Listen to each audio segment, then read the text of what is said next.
오늘 우리가 받을 하나님 말씀 함께 봅니다. 스가랴서 9장 9절에서 10절까지 말씀입니다. 스가랴서 9장 9절에서 10절입니다. 우리 다 같이 한 목소리로 함께 합독합니다. 시작. 시온에 따라 크게 기뻐할지어다. 예루살렘에 따라 즐거이 부를지어다.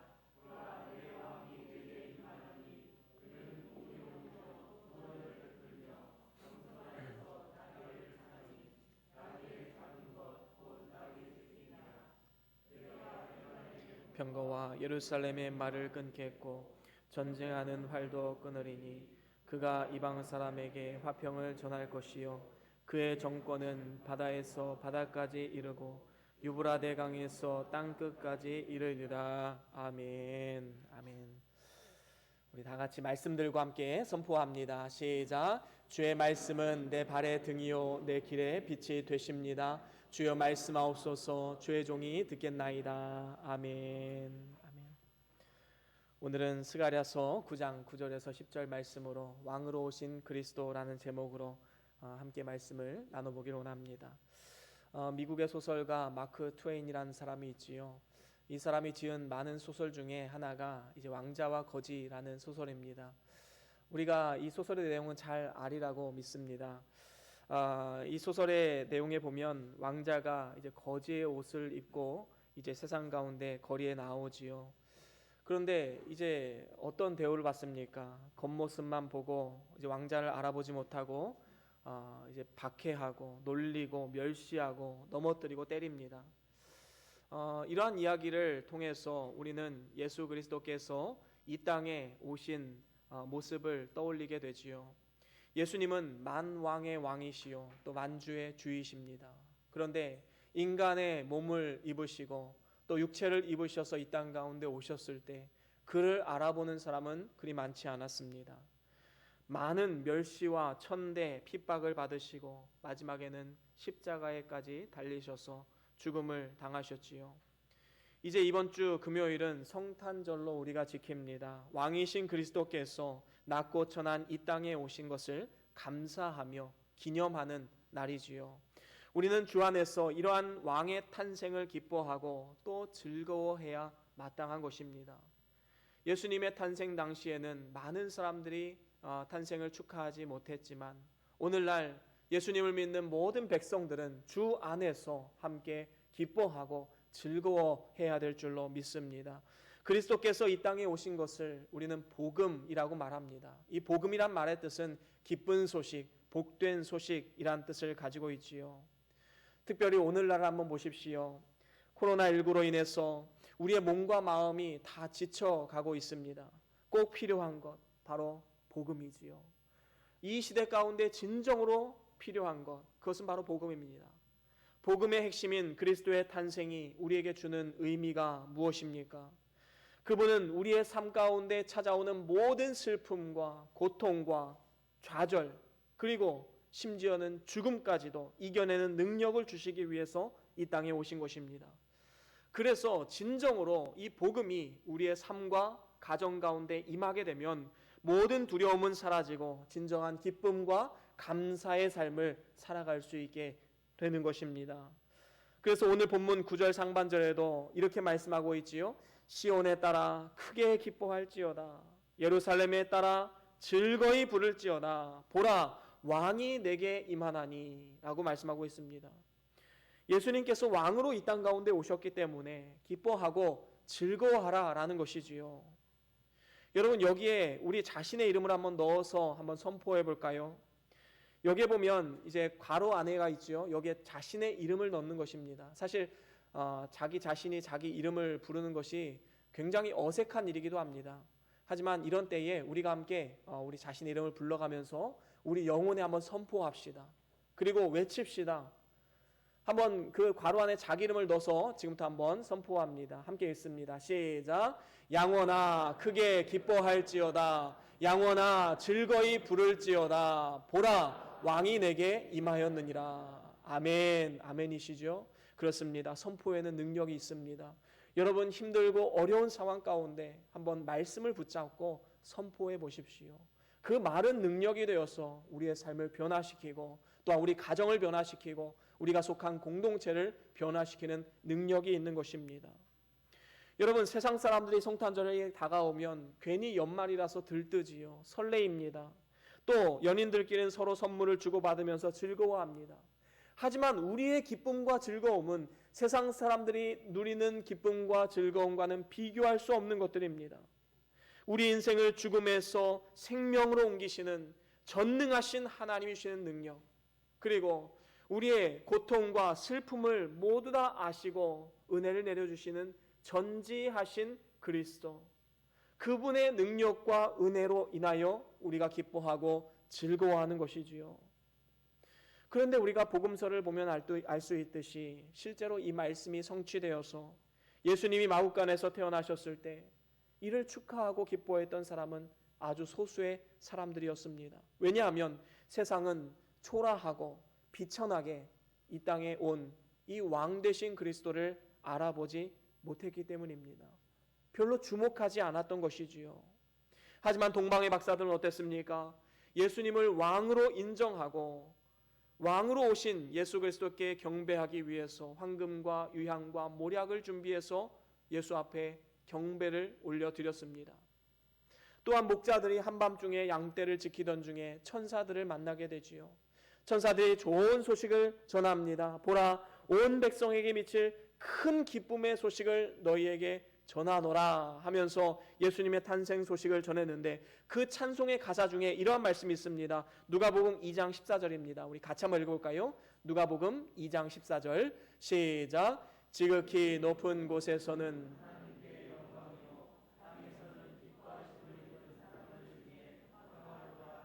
그렇습니다. 지극히 높은 곳에는 하나님의 영광이요, 땅에서는 뭐라고 말씀합니까? 기뻐하심을 입은 사람 중에 평화로다. 여러분, 예수 그리스도의 탄생은 모든 사람에게 기쁨이 되는 것이 아닙니다. 오직 하나님의 택함 받은 백성들, 기뻐하심을 입은 사람들 중에 평화로라 라고 분명히 성경은 우리에게 말씀하고 있는 것입니다. 그렇습니다.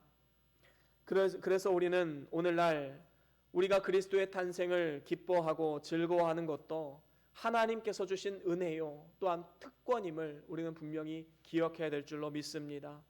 그렇습니다. 우리가 그리스도의 탄생을 진정으로 축하하고 그 안에서 기뻐하고 즐거워해야 하는 이유는 그리스도의 탄생이 우리의 삶에 직접적인 영향력을 지금 끼치고 있기 때문인 것입니다.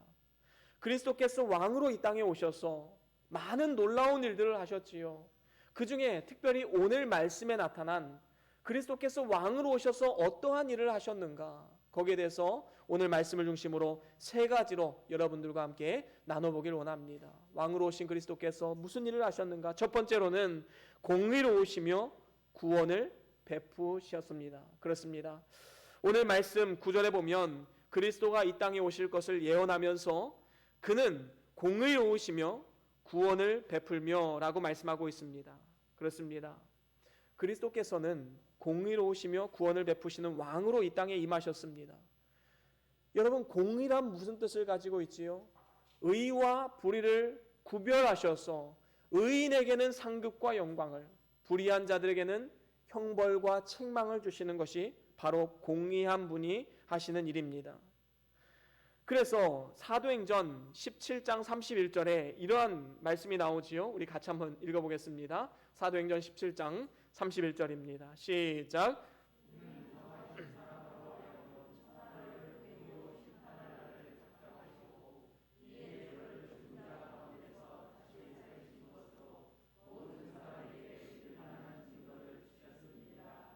아멘. 그렇습니다. 이것은 정하신 사람으로 하여금 천하를 공의로 심판하실 날을 작정하셨다라고 말씀하고 있습니다. 하나님께서는 공의로 심판하시는 그날이 분명히 있다라는 사실을 우리는 분명히 인지하면서 살아가야 하는 것입니다. 하지만 우리가 감사해야 될 것이 무엇입니까? 이러한 공의의 심판 앞에 하나님께 택함 받은 백성은 다 구원을 얻을 수 있게 된다라는 것입니다.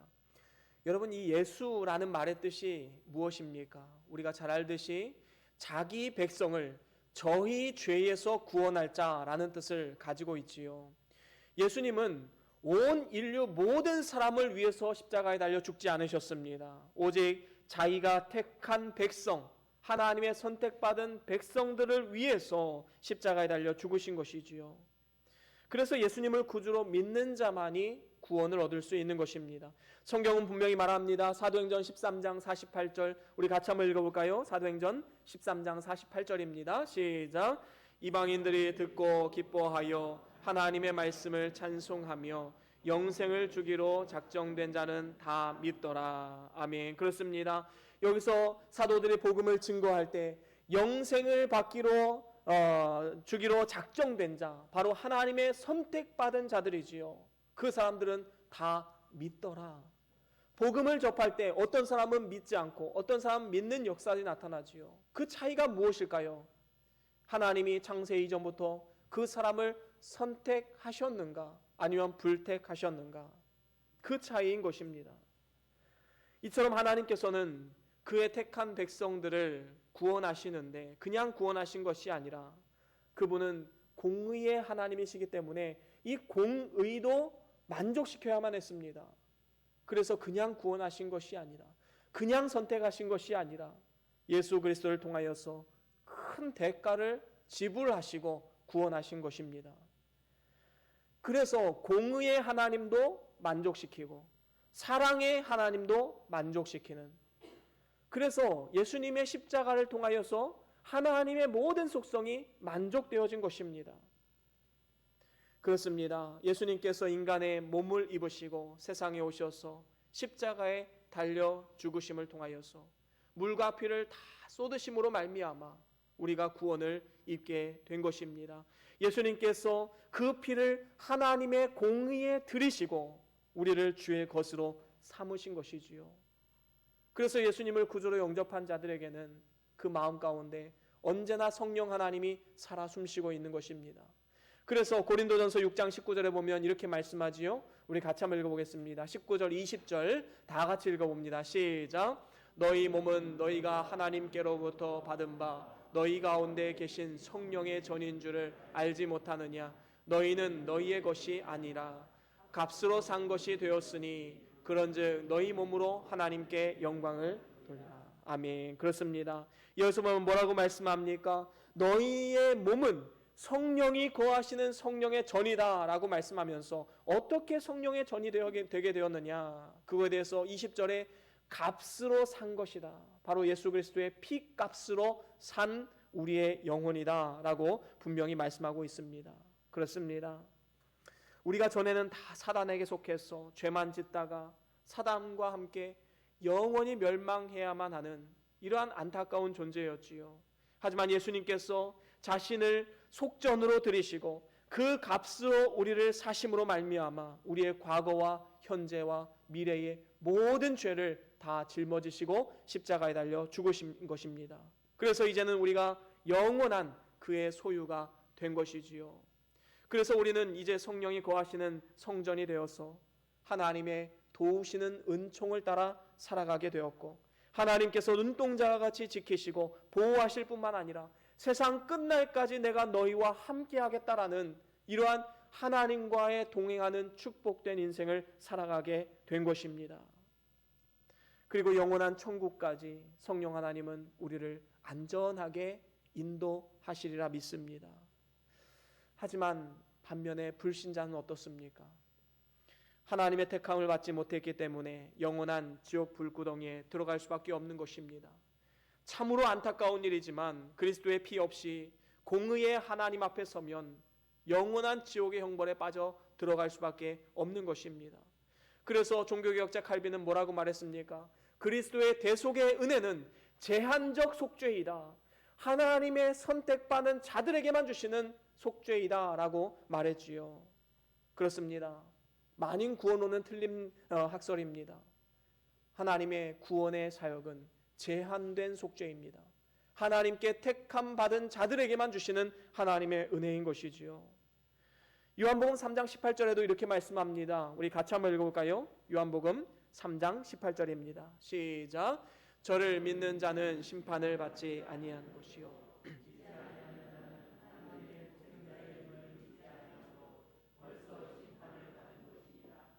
아멘. 그렇습니다. 여러분, 불택자는요 죽는 그 순간까지도 예수님을 부인하며 죽습니다. 그래서 어떻게 됩니까? 죄 사함 받을 길이 없는 것이지요. 그래서 믿지 않는 사람들은 벌써 심판을 받았다라고 요한복음 3장 18절에는 분명히 말씀하고 있는 것입니다. 여러분, 어떤 한 사람이 사형 선고를 받았다고 생각해 봅시다. 그러면 사형을 선고받고 사형을 집행하기까지는 시간이 조금 있지요. 그러면 이 사람에게 사형 집행이 되기까지의 그 삶은 소망이 있는 삶입니까? 아니면 소망이 없는 삶입니까? 이미 소망이 없는 삶입니다. 왜냐하면 이미 사형 선고가 내려졌기 때문인 것입니다. 여러분, 우리는 이 땅 가운데 살아가면서 길고 짧고의 문제이지 우리는 모두 죽음이 예비된 삶입니다. 여러분, 인생이 죽음으로 끝나는데 무슨 소망이 있겠습니까? 우리가 아무리 성공하고 아무리 이름을 날렸다 할지라도 결국에는 죽음으로 끝나는 인생입니다. 과연 이러한 인생 가운데 무슨 소망이 있을까요? 길고 짧고의 문제이지 우리는 모두 다 시한부 인생인 것임을 분명히 알아야 됩니다. 이러한 소망이 없는 인생 가운데 하나님께서는 우리에게 귀한 구원의 은총을 손 내밀어 주셨습니다. 그리고 우리를 하나님의 자녀로 구원해 주신 것이지요. 반면에 믿지 않는 사람들은 어떻습니까? 이 땅에서 아무리 떵떵거리며 살아간다 할지라도 벌써 심판받은 사람들이지요. 이미 소망이 없는 사람이기 때문에 이미 심판을 받은 것입니다. 최건능 목사님은 예수 천당 불신지요 이렇게 증거하고 다녔지요. 오늘날 우리들은 예수 천당은 외치는데 혹시 불신지옥은 너무 외면하고 살아가고 있지는 않은지 생각해 볼 필요가 있습니다. 저 역시도 한번 저의 삶을 돌아보았어요. 과연 설교 시간에 지옥에 관련된 설교를 몇 번이나 했는가? 그리 많지 않더라고요. 참으로 하나님 앞에 책임감을 느꼈습니다. 왜 사람들이 지옥을 얘기하는 것을 꺼려할까요? 왜 전도할 때 지옥 얘기하는 것을 꺼려할까요? 사람들은 그것을 반겨하지 않기 때문입니다. 괜히 위화감 줄 필요가 있느냐? 그래서 지옥 얘기는 뭐 굳이 할 필요가 없다라고 말하지요. 또한 사람들이 듣기 싫어한다는 이유로 지옥에 관한 이야기는 그리 많이 하지 않습니다. 하지만 이것은 분명히 잘못된 것입니다.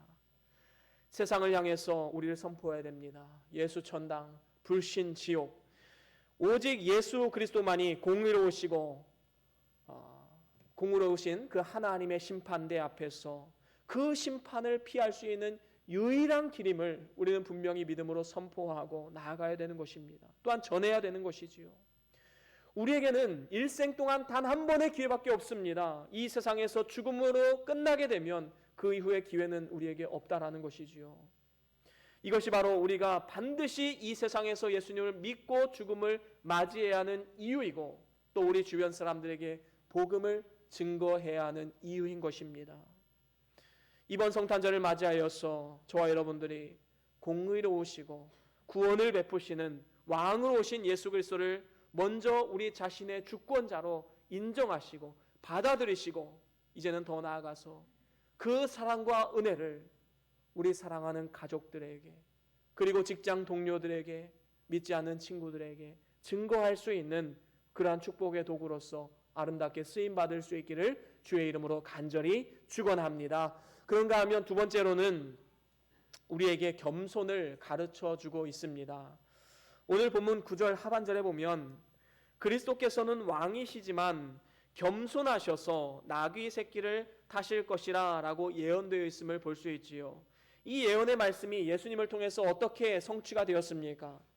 하루는 예수님께서 이제 예루살렘으로 올라가실 때에 이전과는 다르게 제자들에게 말씀하십니다. 가서 저기 매어 있는 나귀 새끼를 풀어서 가져오너라.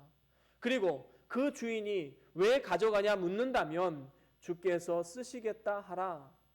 바로 이 말씀에 예수님의 제자들은 순종했고 또 나귀 주인도 순종해서 내어 드렸던 것이지요. 그래서 예수님께서 이 말 대신에 나귀를 타시고 예루살렘에 승리의 입성을 하신 것입니다. 그때의 백성들은 종려나무 가지를 흔들면서 호산나 다윗의 왕이여 우리를 구원하소서라고 외치면서 예수님을 환영했던 모습을 우리는 알고 있습니다. 그렇습니다. 우리는 여기서 한 가지 의문이 들 것입니다. 왕으로 이 땅에 오신 예수님께서 왜 나귀 새끼를 타셨을까 하는 것입니다. 이 질문에 대한 답으로 오늘 말씀에는 그가 겸손하셨기 때문이다 라고 말씀하고 있습니다. 예수님은 만왕의 왕이시오 만주의 주이시기 때문에 화려한 왕궁에서 태어나실 수도 있었지만 초라한 마국간에서 태어나신 이유가 무엇입니까? 그는 겸손하셔서 가장 낮은 자리에 임하기 위해서 마국간에서 태어나신 것입니다. 그래서 들에서 양을 치던 비천하고 가난한 목자들까지도 예수님 앞에 나와 경배할 수 있었던 것이지요. 만약에 왕궁에서 태어났다고 한번 생각해 보십시오. 목자들이 과연 이 예수님을 만나볼 수나 있었겠습니까? 아마 대궐문 들어가는 그 입구에서부터 막혔을 것입니다. 예수님께서는 우리에게 직접적으로 찾아오시고 낮고 천한 자리로 오셔서 우리를 만나주시기 위해서 이 땅에 오신 것이지요. 이것이 바로 예수님의 겸손입니다. 우리는 이러한 예수님의 겸손을 일평생 배우고 또 배워야 됩니다. 마태복음 11장에 보면 이렇게 말씀합니다. 우리 같이 한번 읽어보겠습니다. 마태복음 11장 29절입니다. 시작. 나는 마음이 온유하고 겸손하니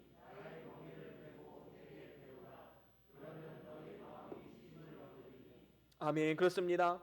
예수님께서는 근본 하나님과 동체이시지요. 하나님의 본체이십니다. 그런데 그 하늘의 모든 영광을 내려놓으시고 낮고 천한 이 땅 가운데 내려오셨습니다. 하나님과 동등됨으로 여기는 것을 취할 것으로 여기지 아니하시고 종의 형체로 이 땅 가운데 오셨다라고 말씀하고 있습니다. 예수님께서는 제자들의 발을 친히 씻겨 주셨습니다. 진정한 겸손이 무엇인지를 몸소 보여주신 것이지요. 사실 스승이 제자들의 발을 씻겨준다는 것은 그 당시에 도저히 있을 수 없는 일입니다. 왜 그렇습니까? 발을 씻는 것은 종이 하는 일이기 때문인 것입니다. 그런데 예수님께서는 바로 이 일을 제자들 향해서 하신 것입니다. 이 일을 하실 수 있었던 이유가 무엇입니까? 예수님은 대접을 받으러 오신 분이 아니라 남을 대접하고 섬기기 위해서 이 직분을 감당하기 위해서 이 땅에 오셨기 때문인 것입니다. 그렇습니다. 교회에서도 섬김을 받는 직분은 없는 것입니다. 직분이 높을수록 그만큼 더 많이 희생하고 섬김으로 대접해야 마땅한 것이지요. 이렇게 예수님을 닮아 겸손해지면 어딜 가나 존귀한 대접을 받습니다. 어딜 가나 사랑받지요. 어딜 가나 환영을 받습니다. 잠언 15장 33절에 뭐라고 말씀합니까? 우리 같이 한번 읽어봅시다. 잠언 15장 33절 시작. 여호와를 경외하는 것은 지혜의 훈계라 겸손은 존귀의 앞잡이니라. 아멘. 그렇습니다. 우리가 하나님과 사람 앞에 겸손하여지면 하나님께서 이를 존귀하게 여기신다 약속하고 있습니다. 사람과의 관계도 마찬가지이지요. 정말로 존경받는 사람 어떤 사람입니까? 겸손한 사람 아니겠습니까? 반면에 교만한 사람은 어떻습니까? 어딜 가든 쓸모가 없습니다. 멸시를 받게 됩니다. 여러분, 진정으로 우리가 어딜 가나 환영받고 존귀한 사람이 되기를 원하십니까? 그렇다면 예수님께 겸손을 배우십시오. 진정한 겸손은 나 자신의 연약함을 알고 하나님을 의지하는 사람들입니다. 그리고 낮은 곳에서 섬기는 자들이지요. 사람이 볼 때나 보지 않을 때나 언제나 한결같이 주님의 몸된 교회를 섬기고 이 세상 가운데 빛과 소금의 직분을 감당하는 삶이 바로 겸손한 자인 것입니다. 이렇게 겸손하게 섬김의 삶을 살아갈 때에 하나님 나라에서는 해와 같이 빛나는 축복의 삶을 살아갈 수 있게 되는 것입니다. 저와 여러분들이 이러한 겸손을 가르쳐주기 위해서 이 땅에 오신 예수 그리스도를 마음의 구주로 삼고 우리의 인생의 주권자로 삼고 이제는 하나님 앞에 그리고 사람 앞에 늘 겸손하여서 날마다 존경받고 하나님 앞에 칭찬과 영광과 상급을 받아 누리는 복된 삶을 살아갈 수 있기를 주의 이름으로 간절히 축원합니다. 그런가 하면 마지막으로 세 번째로는 화평의 왕국을 세우시기 위해서 이 땅에 오셨습니다. 왕으로 이 땅 가운데 오셨는데 그가 이루는 왕국은 화평의 왕국이다라는 것이지요. 예수님께서 이 땅에 평화의 왕으로 오심으로 이 화평의 왕국은 완성되게 되었습니다. 인류의 역사를 보면 아담은 범죄하기 전에 그는 하나님만을 사랑했습니다. 하나님만을 바라보고 하나님 말씀에 순종하고 하나님을 의지하면서 살아갔습니다. 그런데 범죄한 이후에 모든 것이 달라졌습니다. 하나님을 무서워하고 하나님을 피하고 하나님을 피해 숨고 죄에 대한 책임과 정가를 하나님과 그리고 아내에게 돌렸습니다. 너무나도 어리석은 삶을 살아가는 우리 인류의 모습을 대변하는 것이지요. 이러한 죄로 인해서 위로는 하나님과의 관계가 파괴가 되었고 옆으로는 사람과의 관계가 파괴가 되었습니다. 그리고 아래로는 모든 만물과의 관계가 파괴가 된 것이지요. 그런데 예수님께서 이 땅 가운데 오셔서 십자가에 달려 죽으심을 통하여서 이 모든 관계가 화평의 관계로 회복된 것이지요. 그래서 로마서 5장 1절에 이렇게 말씀합니다. 우리 같이 한번 읽어보겠습니다. 로마서 5장 1절입니다. 시작. 그러므로 우리가 믿음으로 의롭다 하심을 얻었은즉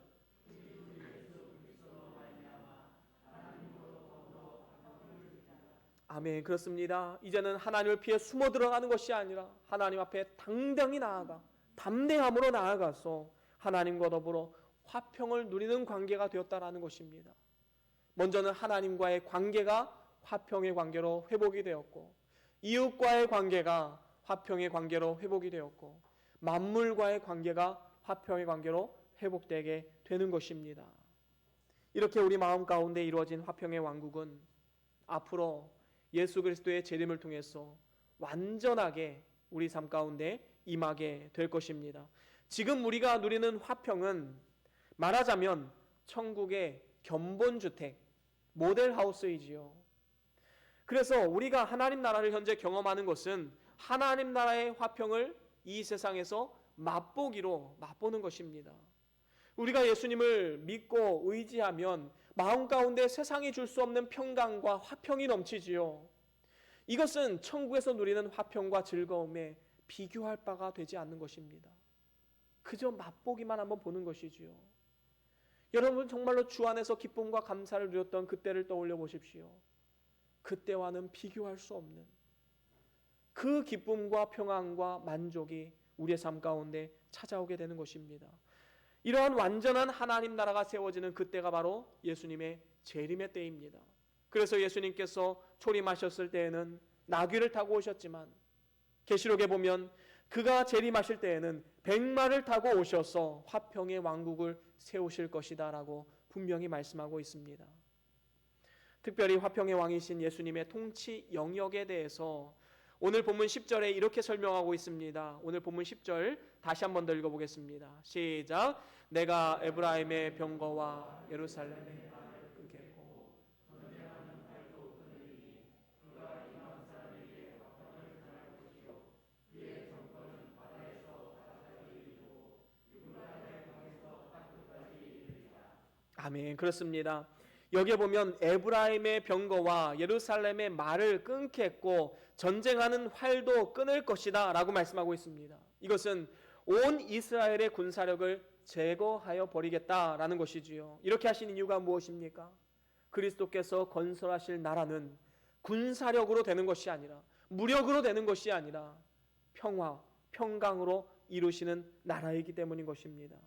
하나님의 은혜와 사랑, 평화로 세워지는 나라가 바로 하나님의 나라이지요. 그래서 예루살렘과 온 이스라엘뿐만 아니라 모든 이방 사람들에게 화평을 전하시고 그의 왕국을 세우시기 위해서 이 땅에 오실 것이다 라고 예언하고 있는 것입니다. 10절 하반절에도 보면 이렇게 말씀하지요. 그의 정권은 바다에서 바다까지 이르고. 그렇습니다. 여러분 땅 끝에 가면 바다가 나오지요. 그리고 저쪽 땅 끝에서도 바다가 나옵니다. 바다에서 바다까지, 심지어는 바다 위에서 살아가는 민족에게까지 하나님의 평화의 메시지가 전달되게 될 것이다 라고 말씀하고 있는 것입니다. 주님의 통치가 미치게 된다라는 것이지요. 뿐만 아닙니다. 유브라데 강에서 땅끝까지 이르리라. 여러분, 유브라데 강은 어떤 강입니까? 인류의 역사가 시작된 곳입니다. 인류의 최초의 문명이 생긴 곳이지요.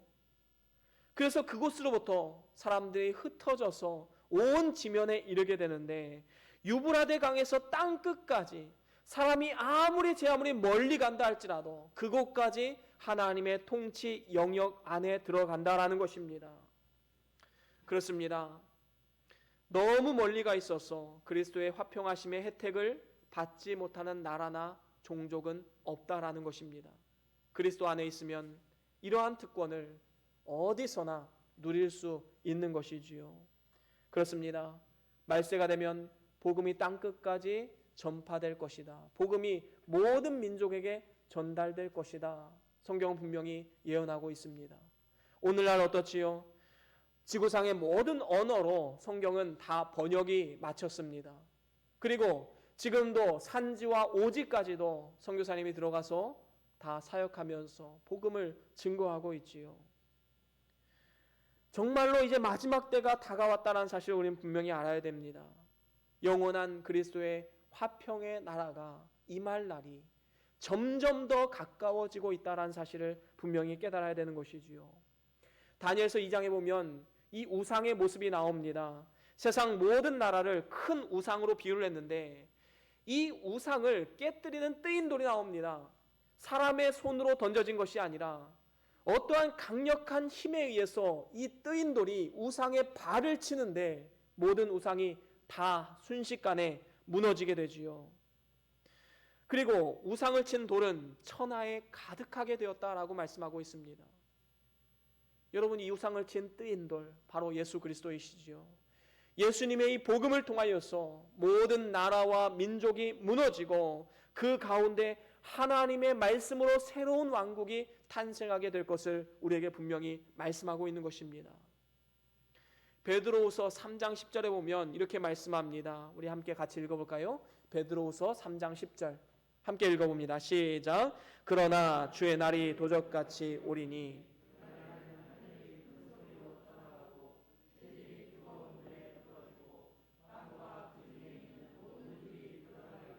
아멘. 그렇습니다. 주의 날이 도적같이 올 것이라 말씀하고 있는데 그날에 어떤 일이 일어난다고 되어 있습니까? 하늘이 큰 소리로 떠나간다. 체질이 뜨거운 불에 풀어질 것이다. 여러분, 성경 말씀을 우리는 그대로 받아들여야 됩니다. 마지막 때에는 하나님께서 이 땅을 멸하시고 새로운 하나님 왕국을 세우시는데 바로 그 과정 가운데 이러한 불심판이 예비되어져 있다는 사실입니다. 여러분, 이 세상은 뜨거운 불로 이제 다 체질이 녹아질 것인데 그것이 어쩌면 핵무기가 될 수도 있겠지요. 이 시대에 만약에 세계대전이 일어난다면 아마도 핵전쟁이 될 것입니다. 지금 전 세계 여러 나라가 가지고 있는 모든 핵은 지구를 20번이나 모두 다 태우고 남을 정도의 위력을 가지고 있다고 합니다. 얼마나 무시무시한 일입니까? 여러분, 가지고 있는데 그거 쓰지 않을까요? 무슨 일이 생기면 쓸 수밖에 없는 것입니다. 하나님이 허락하시면 전 세계는 불바다가 될 수밖에 없는 것입니다. 또한 전 세계 군대가 가지고 있는 생화학 무기, 지금 우리가 이 코로나19 때문에 얼마나 고생합니까?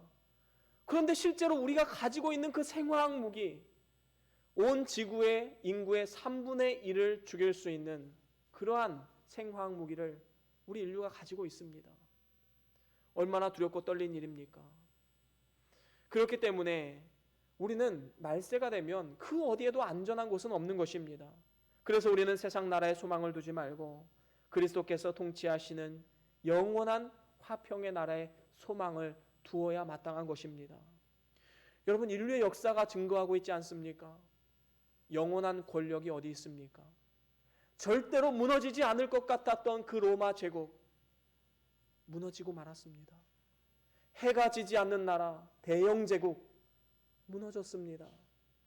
지금은 그저 변방의 한 국가, 그 정도이지요.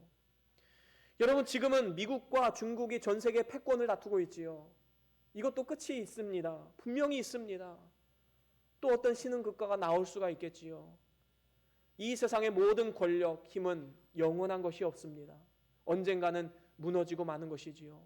세상의 역사도 이렇게 마감이 되는 분명한 날이 있는 것입니다. 우리는 그래서 이 세상 나라에 소망을 두어서는 안 됩니다.